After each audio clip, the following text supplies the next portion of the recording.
The blood trickled down her arm as Katrina Morgan stumbled along the fence line, her vision blurring with each painful step. The late afternoon sun of 1876 cast long shadows across the Wyoming plains as she desperately clutched her wounded shoulder. The distant town of Tropic, nothing more than a hazy mirage in the sweltering summer heat. Flint Townsend spotted the woman from half a mile away. Years of tracking cattle across the open range had sharpened his eyes to movement where others saw only emptiness. He spurred his horse forward, dust kicking up behind him as he approached the figure who had now collapsed against the wooden fence posts that marked the boundary of the Broken Arrow Ranch. "Madam," he called out, dismounting with practiced ease. When she didn't respond, he knelt beside her, noting the alarming amount of blood staining her torn blue dress. Without hesitation, he unbuttoned his shirt, revealing sun-bronzed skin beneath as he wrapped the garment tightly around her shoulder. "Can you hear me?" Katrina's eyes fluttered open, revealing irises the color of cornflowers. "Outlaws," she whispered, her voice as dry as the surrounding plains. "They took everything." "Don't you worry about that now," Flint replied, his voice steady despite the urgency of the situation. He gently lifted her onto his horse, climbing up behind her and holding her steady against his chest. "I'm taking you to Doc Miller. You're going to be just fine." The ride to Tropic seemed endless as Flint felt the woman's breathing grow shallow. The town had sprouted from nothing just 5 years earlier when the railroad had pushed through this part of Wyoming territory. It wasn't much a main street lined with false-fronted buildings, a church with a modest steeple, and scattered houses, but it had a doctor, and that was what mattered now. As they approached the town, Flint called out to a young boy playing in the street, "Run ahead to Doc Miller's. Tell him I'm coming with an injured woman." The doctor's office was small but clean, with a separate room in the back for patients who needed overnight care. Doc Miller, a graying man with spectacles perched on his nose, didn't waste time with questions as Flint carried Katrina inside. "Put her there," he directed, indicating a table covered with a white sheet. "What happened?" "Found her by the fence line out near Broken Arrow. Said something about outlaws before she passed out again," Flint explained, stepping back as the doctor began examining the wound. "Gunshot, clean through the fleshy part of her shoulder.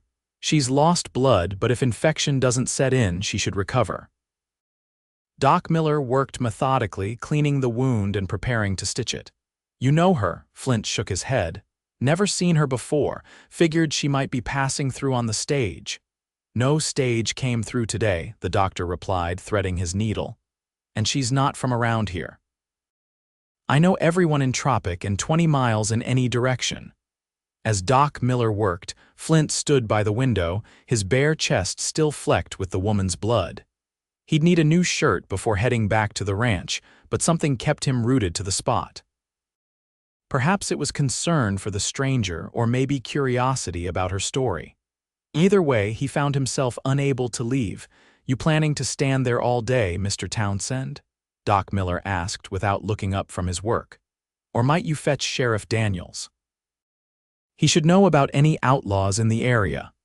The sheriff's office was just down the street, a sturdy building with a small jail attached to the back. Sheriff Daniels was a practical man who had brought law to Tropic through sheer determination rather than gunplay. He listened carefully as Flint described finding the woman.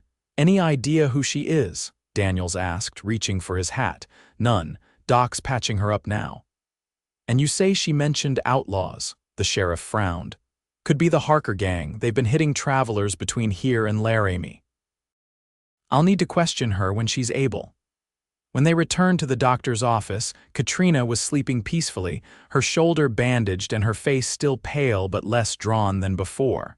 "She'll need rest," Doc Miller told them. "The wound wasn't as bad as it first appeared, but she's exhausted and likely hasn't eaten in days from the look of her." "I can't keep her here," the doctor continued. "My wife's sister is arriving tomorrow and we need the room." Sheriff Daniels sighed. "The jail's no place for a lady, and the hotel's full with the cattle buyers in town." Flint found himself speaking before he'd fully formed the thought. My sister's place. Emma's got room and she could use the company. The sun was setting as Flint carried Katrina, now dressed in one of Doc Miller's wife's nightgowns, to his sister's modest house at the edge of town. Emma Townsend Peterson was a widow of 3 years, her husband having succumbed to pneumonia after a winter cattle drive. She ran a small boarding house, though at present she had no guests. Another of your strays, Flint? Emma asked with a knowing smile as she opened the door, but her expression softened when she saw the bandaged woman in her brother's arms. Poor thing. Bring her to the back bedroom. After settling Katrina in the comfortable room, Emma shooed her brother out. Go get yourself a proper shirt and come back for supper. I'll look after her. When Flint returned an hour later, Emma was waiting with a hot meal and information. Her name's Katrina Morgan. She woke briefly and told me she was coming from St. Louis to meet her uncle in Laramie. Says he's a surveyor for the railroad. Did she say anything about who shot her? Emma shook her head. Fell asleep again before I could ask more. She needs rest more than questioning right now. For 3 days, Katrina drifted in and out of consciousness, her fever breaking on the second night. Each evening, Flint would ride in from the ranch to check on her progress, telling himself it was merely neighborly concern that brought him back. On the 4th day, he arrived to find her sitting up in bed, some color returned to her cheeks. Emma had lent her a simple dress, and her honey blonde hair was neatly braided over one shoulder. Mr. Townsend, Katrina said, her voice stronger than he remembered. Your sister tells me I owe you my life. Flint removed his hat, suddenly conscious of his trail-worn appearance. Anyone would have done the same, Miss Morgan. Please call me Katrina. Her smile was tentative but warm, and I disagree. Not everyone would risk themselves for a stranger. Flint, he offered in return, and there wasn't much risk involved, just a ruined shirt. Emma bustled in with a tray of food. If you two are done with the formalities, supper's ready. Flint, wash up before you sit at my table. Over the meal, Katrina shared her story. She had indeed been traveling to Laramie to live with her uncle after the death of her parents, in a fire that had claimed their St. Louis home and the family dry goods business. The stagecoach was stopped about 30 miles east of here, she explained. 3 men with bandanas covering their faces. They took everything of value from the passengers. The Harker gang, Sheriff Daniels confirmed when he joined them later for coffee. He'd been stopping by regularly, both to check on Katrina and to gather information. They've been growing bolder. One of them recognized my father's pocket watch, Katrina continued. It's gold with an unusual design. He demanded to know where I got it. When I refused to say more, he became angry.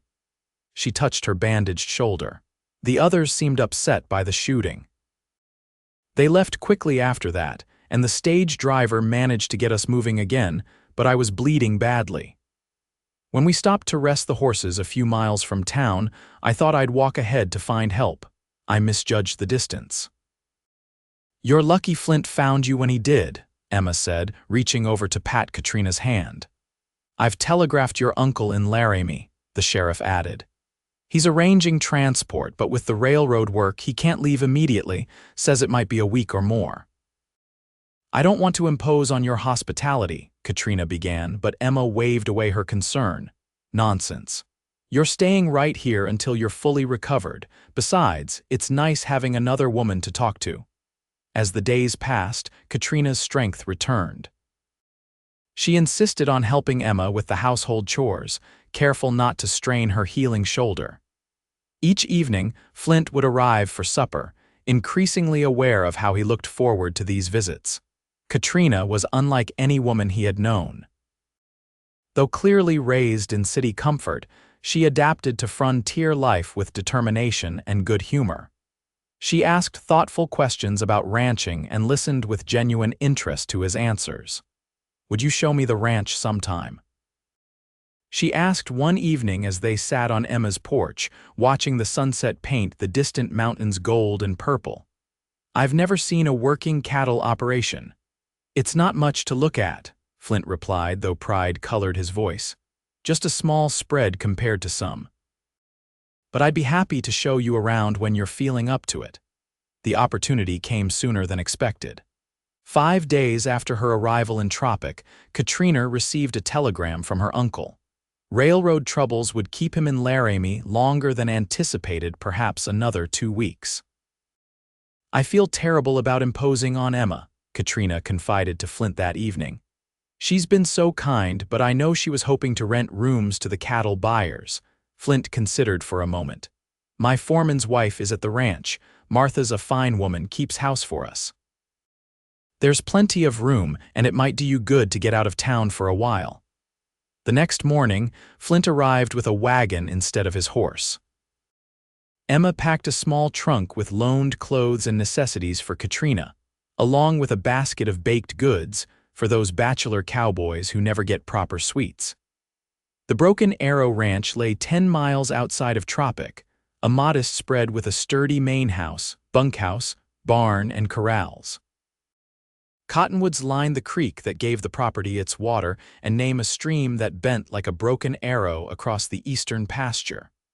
Martha Willard greeted them warmly, a round-faced woman with capable hands and a no-nonsense manner. "About time you brought something prettier than cattle to this place," she told Flint with a wink that made him flush beneath his tan. Katrina was given a small but comfortable bedroom that had once belonged to Flint's parents. While simple, the ranch house was well built and homey, with handcrafted furniture and colorful quilts that softened the masculine environment. That afternoon, after she had rested, Flint showed her around the property. Katrina listened attentively as he explained the operation, the breeding program he was developing, the challenges of surviving Wyoming winters, his hopes to expand when cattle prices improved. "You love this land," she observed as they stood on a rise overlooking the pastures where Broken Arrow cattle grazed. "I can hear it in your voice." Flint nodded, slightly embarrassed by his enthusiasm. "My father claimed this land when I was just a boy. Worked himself to death building something that would last. Can't imagine being anywhere else." "I understand," Katrina said softly. "That's how my father felt about his business. He built it from nothing." Her voice caught. "Now it's gone, along with everything else." Without thinking, Flint reached out to take her hand. "Not everything, Miss Morgan. You're still here." Their eyes met, and something passed between them, a recognition, perhaps, of kindred spirits despite their different backgrounds. The moment stretched, broken only when one of the ranch hands called for Flint's attention regarding a problem with the irrigation ditch. Life at the ranch settled into a pleasant routine. Katrina's wound healed rapidly in the clean mountain air, and she gradually took on small tasks, helping Martha with meals and learning about ranch life. In the evenings, the hands would sometimes gather on the porch, sharing stories and occasionally music when someone produced a harmonica or fiddle. Flint found himself watching Katrina more often than he cared to admit. The way sunshine caught in her hair, the determination with which she tackled new skills, her laugh when one of the cowboys told a particularly outrageous tale, all of it fascinated him. A week into her stay, Flint suggested a ride to see the northern section of the ranch. Martha packed them a picnic lunch, and they set out on horseback, Katrina surprisingly comfortable in the saddle for a city woman. "My father believed girls should know how to ride," she explained when Flint commented on her skill. "We kept horses even in St. Louis. He said you never know when you might need to make a quick departure." They stopped for lunch beside the creek, spreading a blanket under a large cottonwood. The day was perfect warm sunshine tempered by a cool breeze, the scent of sage and wildflowers filling the air. "Tell me about your family," Katrina said as they ate. "Emma mentioned your parents passed some years ago," Flint nodded. "Pa worked himself into an early grave. Heart gave out 8 years ago. Ma followed the next winter pneumonia, the doctor said, but Emma always thought it was more from missing Pa than any illness. And you've been running the ranch since then, with Emma's help, until she married Peterson. He was a good man, but ranching wasn't in his blood, worked for the stage company." Flint picked up a blade of grass, twisting it between his fingers. "What about your uncle? You close to him." Katrina's expression grew thoughtful. "Uncle Henry is my father's brother. They had a falling out years ago, something about the business. He headed west, and we rarely heard from him until my parents died. His letter offering me a home was unexpected but welcome." Their conversation drifted to lighter topics as they finished their meal.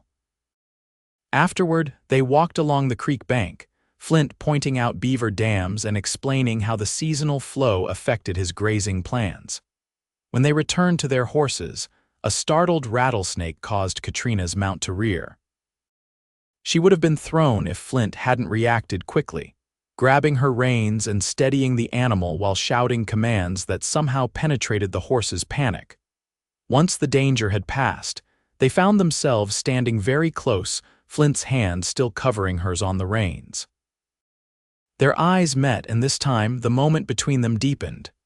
Before either could speak, however, distant thunder rumbled. "Storm's coming," Flint said reluctantly, stepping back. "We should head back." They barely beat the rain to the ranch, arriving as the first heavy drops began to fall. Throughout the evening, as wind and rain lashed the sturdy house, Katrina found herself watching Flint, his quiet competence as he checked on the livestock, the gentle way he spoke to Martha, the respect his men showed him. He was nothing like the refined gentleman she had known in St. Louis, yet there was a dignity to him that transcended social polish. That night, as Katrina prepared for bed, a knock came at her door. Martha stood there with a small wooden box. "Found this while cleaning today," the older woman explained. "Thought you might like to have it." Belonged to Flint's mother, her sewing kit. Emma has her larger one, but Sarah always kept this small one handy.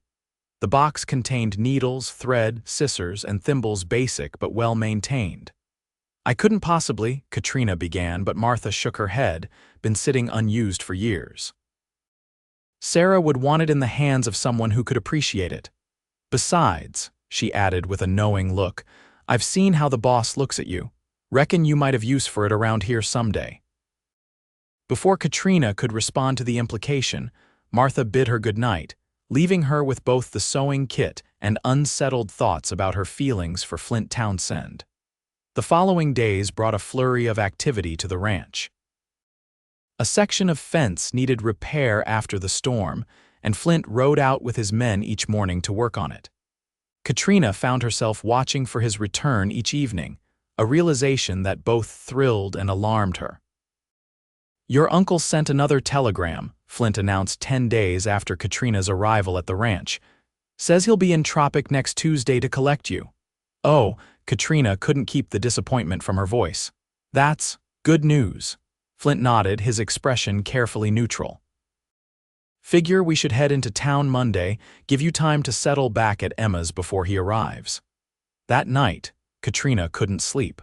The prospect of leaving Broken Arrow, leaving Flint, filled her with unexpected sadness.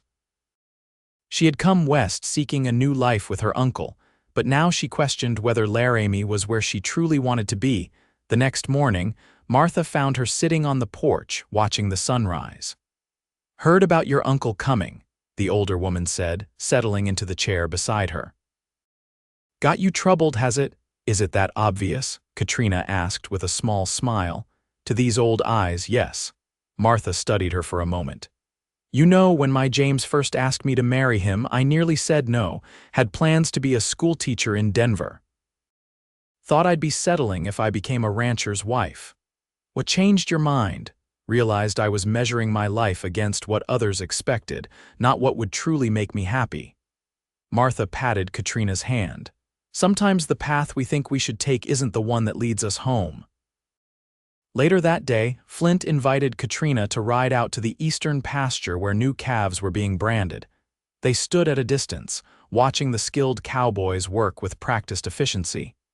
"Your men respect you," Katrina observed. "I can see why. You've built something meaningful here."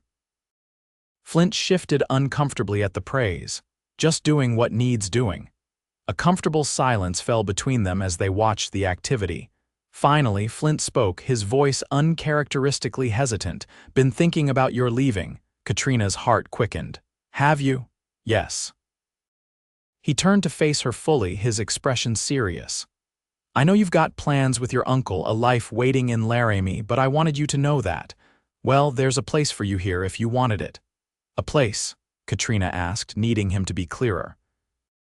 Flint removed his hat, running a hand through his hair in a gesture she had come to recognize as nervousness. Not just any place, by my side, as my wife if you'd have me. The directness of his proposal took her breath away. There was no flowery speech, no grand gestures, just honest words from an honest man. We've known each other such a short time, she said, though her heart was already answering. True enough. Flint nodded. And if you need more time, I understand, but some things a man just knows, Katrina. From the moment I found you by that fence line, something told me my life was changing.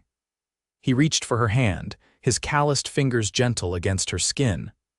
I'm not a man of fancy words, but I know what I feel. I love you and I want to build a life with you right here. Tears welled in Katrina's eyes. I never expected this when I came west. I was looking for safety, for a new beginning. She squeezed his hand. I think I've found it, but not where I thought I would. Is that a yes? Flint asked, hope brightening his eyes. It is, Katrina replied, her smile radiant through her tears. Yes, Flint Townsend, I will marry you. The kiss they shared was tender yet filled with promise, the connection between them deepening in the shadow of the mountains that would become their shared home. The ride back to the ranch was filled with plans and dreams. They would be married quickly, before winter set in. The ranch house needed work, but with Katrina's touch, it would become the home Flint had always envisioned. They spoke of children, of expanding the herd, of the life they would build together. Reality intruded the next morning with the arrival of a rider from town, Sheriff Daniels, looking grim. Got word from the marshal in Cheyenne, he announced without preamble as they gathered in the ranch house kitchen. They caught one of the Harker gang, fellow named Jenkins. He's turned informant to save his neck. That's good news, isn't it? Katrina asked, sensing there was more. Depends. The sheriff looked at her directly. He claims the man who shot you wasn't just after valuables. Says the leader, Harker himself, was hired to find a woman matching your description traveling from St. Louis. When he saw your father's watch, he knew he had the right person. Hired by whom? Flint demanded. Jenkins didn't know, but he said Harker was supposed to bring you to a meeting point south of Laramie. Sheriff Daniels paused. There's more.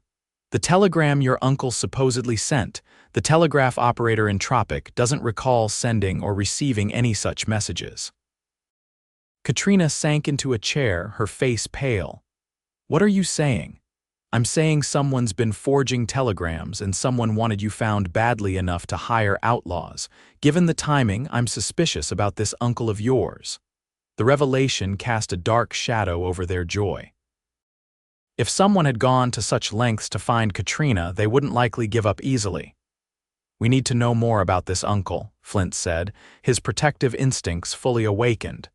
You said you haven't seen him in years. Is there any chance he's not who he claims to be? I wouldn't recognize him, Katrina admitted. I was a small child when he and my father quarreled, but why would anyone pretend to be my uncle? I have no fortune, nothing of value except, she stopped suddenly. The papers. What papers? Sheriff Daniels leaned forward. My father's business papers. After the fire, I salvaged a strongbox from his office. Most of it was ash, but there were some documents in a metal case, deeds, contracts, something about mining interests in Colorado. I thought they were worthless with the business gone, but I kept them for sentimental reasons. Where are they now? Flint asked. In my trunk at Emma's. I left most of my belongings there when I came to the ranch. The sheriff stood. I'll ride back to town, check on those papers and do some digging about this uncle. You two stay put. If someone is looking for Miss Morgan, better they don't find her just yet. After Daniels departed, Flint organized his men. Extra hands would patrol the property, and no strangers would be allowed near the main house. Katrina found herself both touched by his protective measures and frustrated by the uncertainty. I hate that I've brought trouble to your door, she told Flint that evening as they sat on the porch, watching the sun set behind the mountains. "Our door," he corrected her gently. "Your troubles are mine now, and we'll face them together." The following morning brought unexpected visitors, Emma and Sheriff Daniels, arriving in Emma's wagon with Katrina's trunk and grim expressions. "Someone broke into my house last night," Emma explained as they unloaded the trunk in Katrina's room. "Ransacked the place but took nothing except my father's papers," Katrina guessed, opening the trunk to confirm their absence. Sheriff Daniels nodded. "Whoever it was knew exactly what they were looking for. I've telegraphed the real Henry Morgan in Laramie." He confirmed he is indeed Katrina's uncle, but states unequivocally that he never sent for her. In fact, he wasn't even aware of his brother's death. "So who's been sending the telegrams?" Flint asked. "That's where it gets interesting." The sheriff pulled out a piece of paper. "I showed the telegraph operator a description of all recent visitors to town. He identified this man as the one who brought messages supposedly from Laramie." He handed the paper to Katrina. "Name's Clarence Wells. Ring any bells?" Katrina gasped. "My father's former business partner. They had a falling out just before the fire. Father accused him of embezzling." "Would he have known about these papers? Their value?" Flint asked. "Possibly. Father mentioned once that Wells had been pushing to invest in mining operations, but Father refused, said it was too speculative." Katrina's eyes widened. "The fire you don't think, can't say for certain," Sheriff Daniels replied grimly, "but it's mighty suspicious if those papers prove valuable mining claims and if Wells knew about them." "He could have started the fire to cover the theft," Flint finished. "Then discovered the papers were missing. And tracked me west," Katrina whispered. "My God," the sheriff stood. "I'm heading back to town to send more telegrams. Wells was supposedly coming to Tropic on Tuesday to collect you. I aim to have a reception waiting." After the sheriff left, Emma insisted on staying at the ranch. "Safety in numbers," she declared, brooking no argument. "Besides, if you two are getting married, we have planning to do, trouble or no trouble." Despite the threat hanging over them, the next day passed peacefully. Emma and Martha fell into easy conversation about wedding preparations, while Flint and his men continued their vigilant patrols. Katrina found herself touched by how quickly she had been accepted into this close-knit community, how readily they rallied to protect one of their own, for that was what she was becoming. That evening, as they gathered for supper, one of the ranch hands burst in. "Riders coming, 6 of them armed." Flint was on his feet instantly. "Get the women to the root cellar. Jeb, take 2 men and cover the back, the rest with me out front." "I'm staying with you," Katrina insisted, her voice steady despite her fear. "No time to argue," Flint replied, checking his revolver. "Do as I say, please." Before Katrina could protest further, Martha and Emma were guiding her toward the trapdoor leading to the root cellar beneath the kitchen. As they descended, she heard horses arriving, men's voices calling out. The root cellar was cool and dark, smelling of earth and preserved vegetables. Emma lit a small lantern, revealing a space larger than Katrina had expected, with shelves of preserved food and surprisingly a rifle hanging on the wall. "Flint's father believed in being prepared," Emma explained, noting Katrina's glance. "Sarah kept this down here just in case." Above them, they could hear muffled voices, then what sounded like an argument. Suddenly, a gunshot rang out, followed by several more in quick succession. "Flint!" Katrina moved toward the ladder, but Martha held her back. "Wait," the older woman counseled. "We don't know what's happening." Minutes stretched like hours as they listened to the commotion above. More shots, shouts, then an eerie silence. Finally, footsteps approached the trapdoor and a voice called down, "Emma, Martha, it's Flint. You can come up now, it's over." When they emerged, they found the kitchen undisturbed, but through the open front door, Katrina could see several men being tied up by Flint's cowboys. "Wells?" she asked, scanning the captives. Flint nodded toward a thin man with an elaborate mustache who was nursing a bleeding arm. "That's him, according to the sheriff's description. He brought 5 hired guns, figured to overwhelm us and search the place for your papers." Is anyone hurt? Katrina looked anxiously at Flint and the other defenders. Pete took a graze to the leg, nothing serious, Flint assured her. Sheriff Daniels arrived just in time with a posse from town. Seems he anticipated Wells might not wait until Tuesday. Indeed, the sheriff was supervising as the prisoners were loaded onto horses for the journey to the tropic jail. He paused to address Katrina. Found something interesting on Mr. Wells here. Telegram from Denver confirming that gold's been discovered on land your father had claimed to. Apparently those papers you saved were worth a fortune. I never knew, Katrina said, stunned by the revelation. Father never mentioned actual gold, just potential interests. Wells claims he didn't start the fire, Sheriff Daniels continued. Says he only wanted the papers because he and your father were partners. But he admits to hiring Harker to find you when he learned you'd headed west with the documents. As the prisoners were led away, Flint turned to Katrina. Seems you're an heiress after all. I suppose I am, she replied thoughtfully, though I'm not sure what that means yet. That night, after the excitement had settled and the ranch had returned to a semblance of normalcy, Flint found Katrina sitting alone on the porch swing.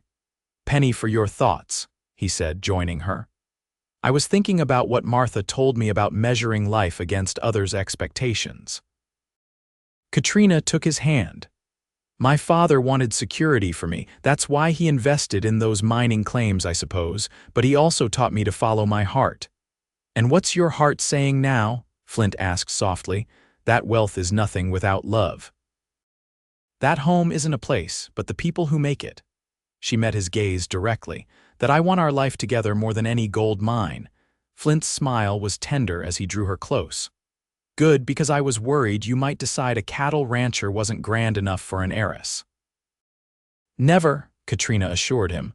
But I was thinking the mine could provide capital for expanding the ranch, improving the breeding stock like you've talked about.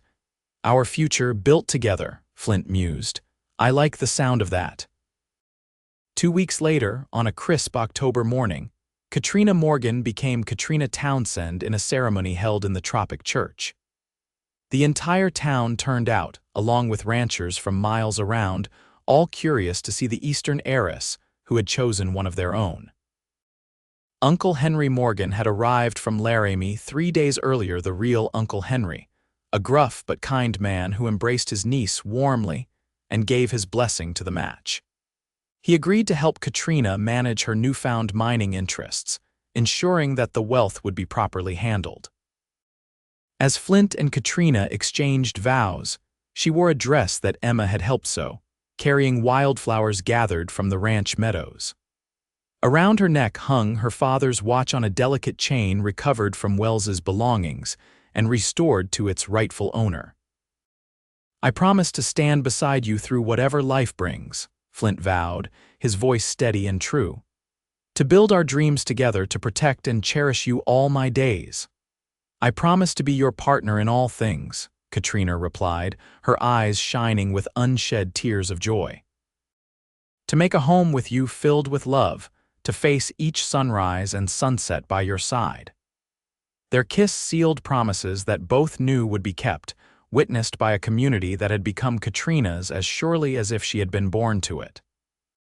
The celebration afterwards spilled from the church to the town square, with music, dancing, and enough food to feed twice the number present.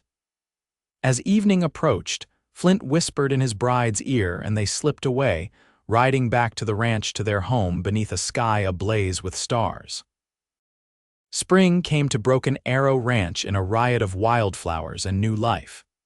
The ranch itself had transformed over the winter months. The house expanded with a new wing. The herd nearly doubled with quality breeding stock purchased with some of Katrina's inheritance. As Katrina stood on the porch, watching Flint work with a new foal in the corral, she placed a hand on her gently rounded belly. Their child would be born in the autumn, a new generation to carry forward the legacy they were building together. Thinking deep thoughts, Mrs. Townsend. Flint called, noticing her watching him. Happy ones, she replied with a smile. Later that evening, as they sat before the fireplace in their cozy parlor, Katrina resting against Flint's chest, she reflected on the journey that had brought her here. From the tragedy of losing her parents to being wounded and left for dead, to finding love in the most unexpected place, every step had led her home. "Do you ever think about how different things might have been if you hadn't found me that day?" she asked. Flint's arms tightened around her. "Sometimes. But then I remember what my father used to say, that nothing important happens by accident. I was meant to find you by that fence line, just as you were meant to bring new life to this ranch." He placed his hand over hers, feeling the movement of their child beneath. "Just as we were meant to create this new life together." As twilight deepened into night, they remained before the fire, planning and dreaming. The future stretched before them, as vast and promising as the Wyoming sky, a future built on love that had begun with a chance encounter, a bloody wound, and a cowboy's shirt wrapped around it in an act of kindness that had changed both their lives forever. 5 years passed in what seemed like the blink of an eye. Broken Arrow Ranch flourished under the joint stewardship of Flint and Katrina, becoming one of the most prosperous operations in the territory. The mining interests continued to provide capital for improvements, while Flint's natural aptitude for breeding quality cattle ensured their reputation spread far beyond Wyoming. Their family grew alongside their success. Samuel, their firstborn son, was now 4 years old, a sturdy boy with his father's determined nature and his mother's thoughtful eyes. 2-year-old Elizabeth, whom everyone called Libby, had her mother's honey blonde curls and her father's steady gaze. On this particular morning in 1881, Katrina stood in the doorway of their home, watching as Flint lifted Samuel onto his first pony, a gentle creature specially chosen for the boy's introduction to riding.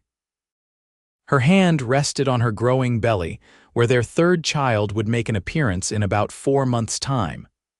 "Not too fast," she called, though she knew Flint would be careful. He was a devoted father who somehow balanced the demands of the ranch with time for his children. "He's doing fine, Kate," Flint called back, using the nickname that had evolved naturally in their marriage. A natural, like his mother. Their life had settled into comfortable rhythms, the seasons of ranching, the milestones of their children, the gradual expansion of both their family and their operation. Tropic itself had grown into a proper town, boasting a school, a larger church, and even a small hospital that Katrina had helped fund. Emma and Martha joined her on the porch, both women now fixtures in their extended family. Emma had never remarried, but found purpose in helping run the town's first proper hotel, while Martha continued to manage the ranch house with cheerful efficiency, treating the Townsend children as the grandchildren she had never had. "Samuel's sitting that pony like he was born to it," Emma observed proudly.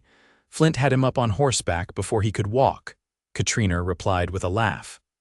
"I think he'd have had Libby riding by now if I hadn't insisted she wait another year." As they watched, Flint led Samuel's pony in a careful circle around the yard, the boy's face alight with pride and excitement. Libby danced alongside, impatient for her turn even though she was still too young. This was happiness, Katrina thought. Not the wealth from the mines, not the ranch's success, but these moments her family together, building memories that would last lifetimes.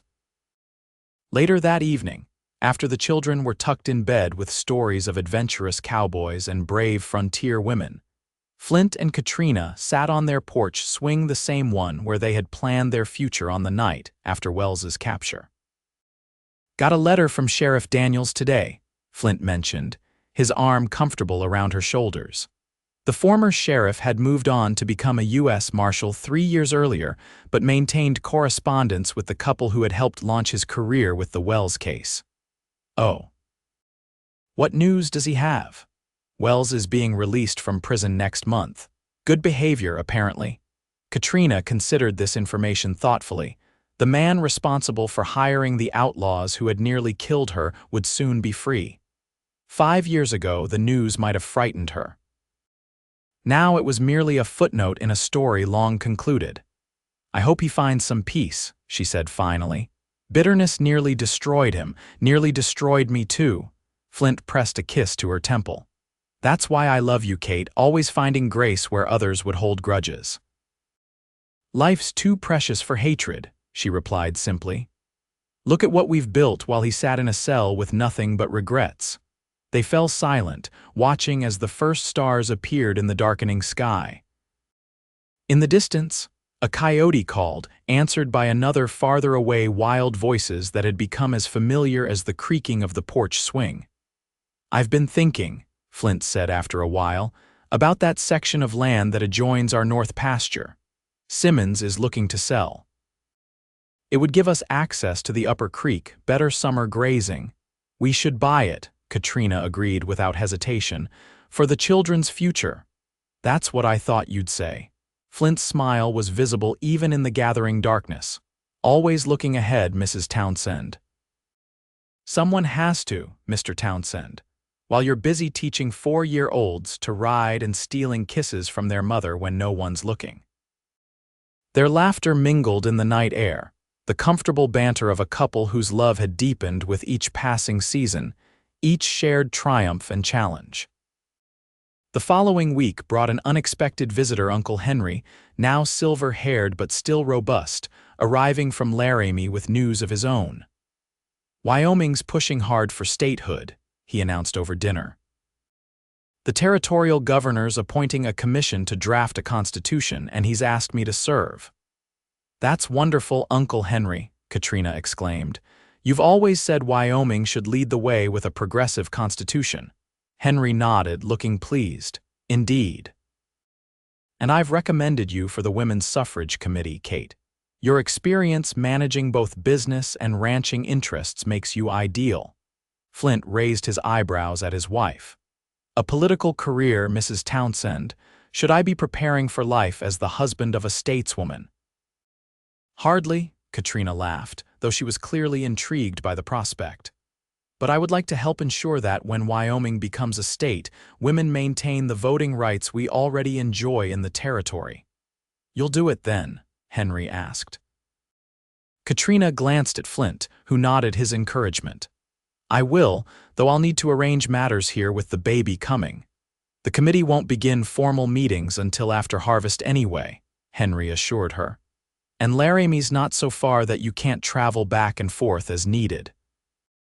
That night, as they prepared for bed, Flint watched as Katrina brushed her hair, still honey blonde, but now with occasional strands of silver that she refused to hide. "You'd make a fine committee member," he said. "Maybe even more someday if that's what you wanted." Katrina set down her brush, turning to face him. "Are you sure you wouldn't mind? It would mean time away, responsibilities beyond the ranch." Flint crossed the room to take her hands.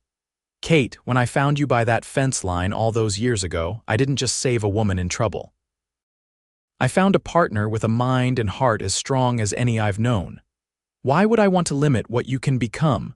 Tears welled in her eyes as she reached up to touch his face, still handsome, though now with lines of experience etched around his eyes and mouth. "How did I get so lucky?" "I ask myself the same question every morning when I wake beside you," he replied softly. Winter came early that year, with the first heavy snow falling before Thanksgiving.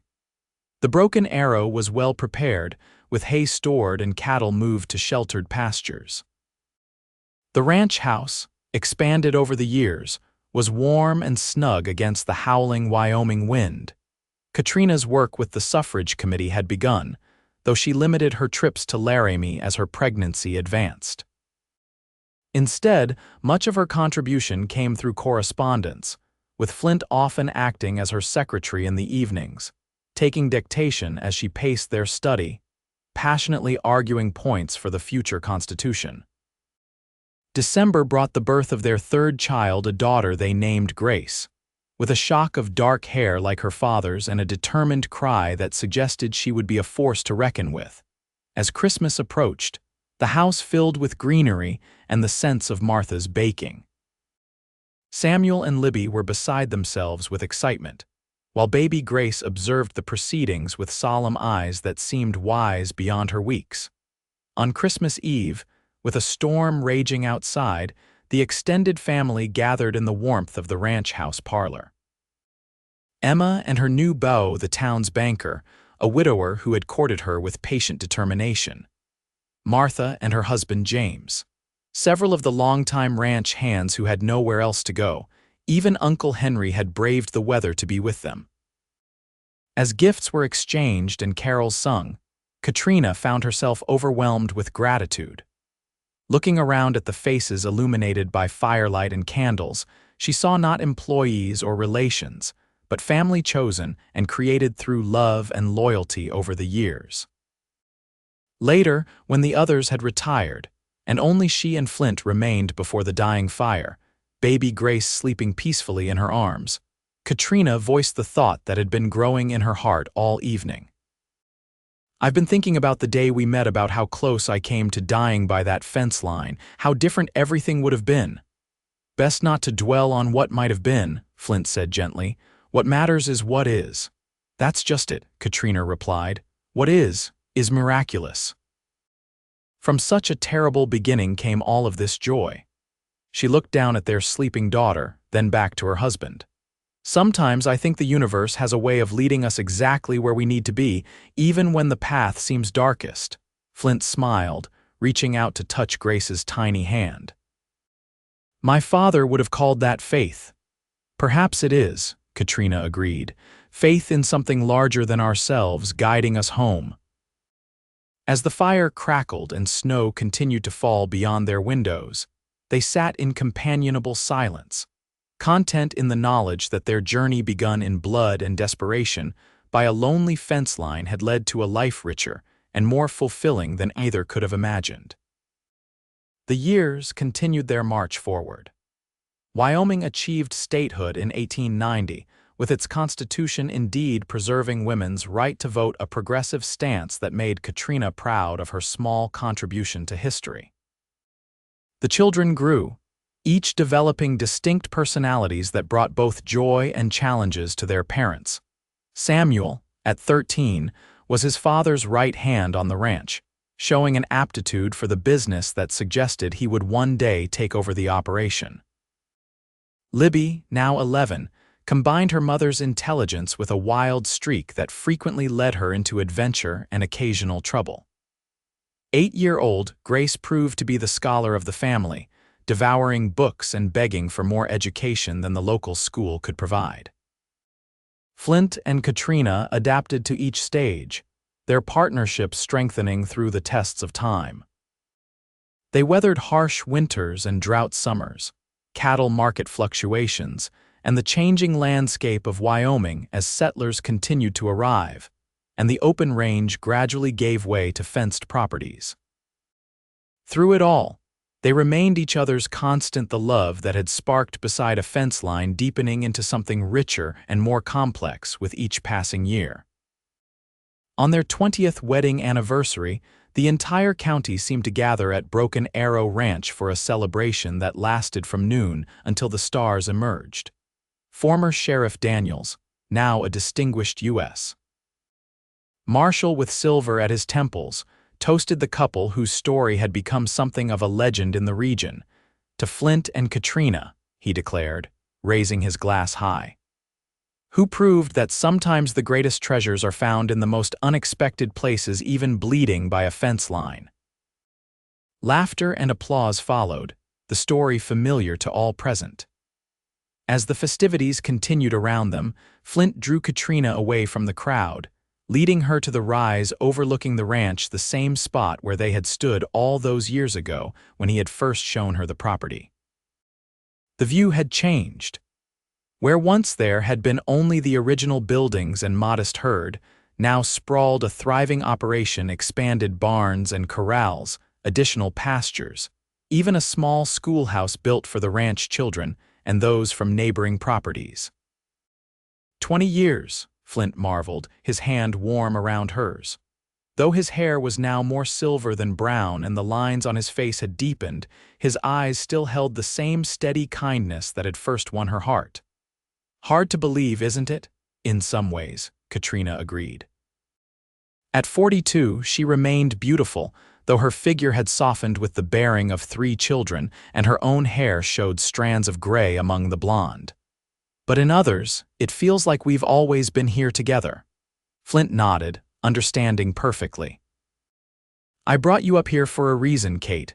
Beyond escaping our well-wishers, she asked with a smile, I wanted to give you this. From his pocket, he withdrew a small leather pouch. Open it. Inside, Katrina found a gold locket. When she clicked it open, she discovered a miniature painting on one side her parents, copied from a photograph she had managed to save from the fire. On the other side was a tiny image of their children, recently captured by a traveling photographer. Flint, she whispered, tears welling in her eyes. It's perfect. I know you still miss them, he said softly. Thought you might like to keep past and present together. As he fastened the locket around her neck, Katrina was struck anew by the thoughtfulness of the man she had married. Throughout their years together, he had never forgotten what mattered to her, even when the demands of ranch life might have given him ample excuse for overlooking such details. I love you, she said simply, the words carrying the weight of their shared history. And I love you, he replied, drawing her close. More today than yesterday, less than tomorrow. They returned to the celebration hand in hand, rejoining their guests and the children who were now approaching adulthood themselves. As twilight deepened into night, lanterns were lit and music played, couples dancing beneath the vast Wyoming sky. Watching Samuel awkwardly approach a neighbor's daughter for a dance, Libby deep in conversation with a group of friends, and Grace carefully recording the events in the journal she carried everywhere, Katrina felt a profound sense of completion. From the tragedy that had driven her west, through the violence that had nearly ended her life by a lonely fence line, to this moment of celebration surrounded by family and community life, had taken her on a journey she could never have anticipated, but would never wish to change.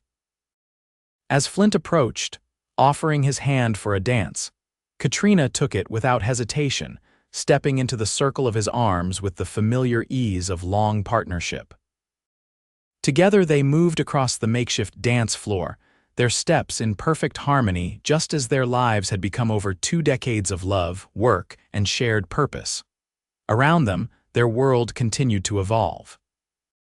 Wyoming itself was changing, the frontier gradually yielding to settlement, the raw edges of pioneer life softening.